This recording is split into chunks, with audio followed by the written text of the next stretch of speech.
Welcome friends, வாங்க இன்றைக்கி நம்ம பிரண்டை வச்சு சூப்பரான ஒரு ரெசிபி பண்ணலாம். பிரண்டை துவையல். நிறைய நன்மைகள் தர்ற இந்த பிரண்டை வச்சு நம்ம இது போல் துவையல் சட்னி இதெல்லாம் செய்யலாங்க. நம்ம உடம்பு போன் ஸ்ட்ரென்த்து கொடுக்குதுங்க. அதே சமயம் நல்ல பசியும் தூண்டுற இந்த பிரண்டை வச்சு நம்ம இது போல் ரெசிபிலாம் செய்து கொடுக்கலாங்க. சின்ன பசங்களுக்கு ரொம்ப நல்லது. நல்லா ஞாபக சக்தி, உடம்பு நல்லா சுறுசுறுப்பாக்குங்க. வாங்க இப்போ இது எப்படி செய்யலான்னு பார்க்கலாம். இப்போ நல்லா கையில் நல்லெண்ணெய் இல்லை தேங்காய் எண்ணெய் தடவிட்டு இந்த பிரண்டை நம்ம செடி எடுத்துகிட்டு இதை நல்லா நாரெல்லாம் எடுத்துடலாங்க. இப்போ இந்த பிரண்டை நம்ம பிஞ்சாக இருக்கிறதா பார்த்து வாங்கிக்கலாம். முத்தலாக இருந்தால் தொண்டையெல்லாம் அப்படியே கறக்கறன்னு அப்படியே நமைக்கும்.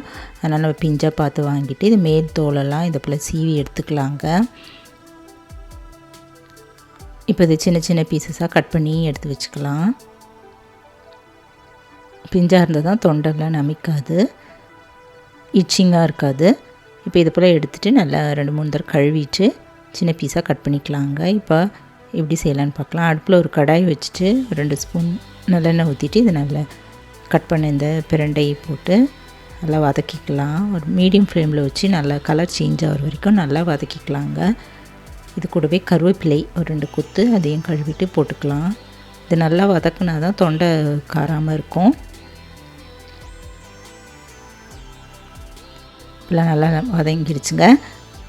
இதை எடுத்து வச்சிடலாம். இப்போ இது கூட நம்ம வறுத்து அரைக்க வேண்டிய பொருள்லாம் பார்த்துக்கலாம். ஒரு 2-3 ஸ்பூன் அளவு உளுத்தம்பருப்பு, 3 காஞ்ச மிளகாய், 1/4 கப் அளவு தேங்காய், புளி ஒரு நெல்லிக்காய் சைஸ் அளவு, உப்பு ஒரு டீஸ்பூன் எடுத்துடலாம்.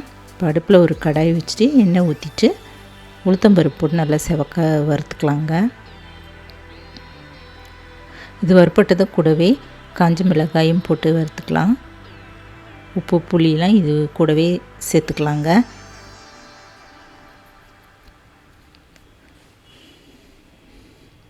கூடவே புளியும் சேர்த்துட்டு தேங்காய் இதெல்லாம் போட்டுடலாம். இப்போ இதெல்லாம் வதக்கிட்டு இறக்கிடலாங்க. நல்லா ஆறுனது மிக்ஸி ஜாரில் போட்டு எல்லாத்தையும் மொத்தமாக போட்டுடலாம்.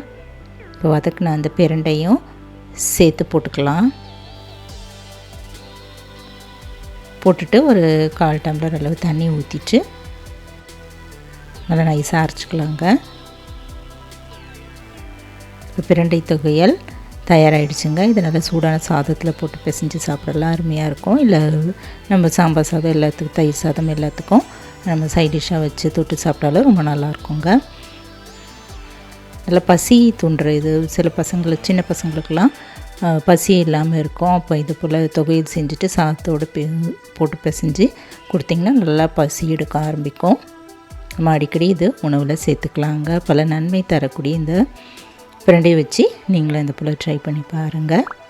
இந்த வீடியோ பிடிச்சதுன்னா என்னுடைய சேனலான குக்கிங் வித் சித்ரா அன்பு சேனலை சப்ஸ்கிரைப் பண்ணிக்கோங்க. தேங்க்ஸ் ஃபார் வாட்சிங். நம்ம அடுத்த வீடியோவில் பார்க்கலாம். நன்றி, வணக்கம்.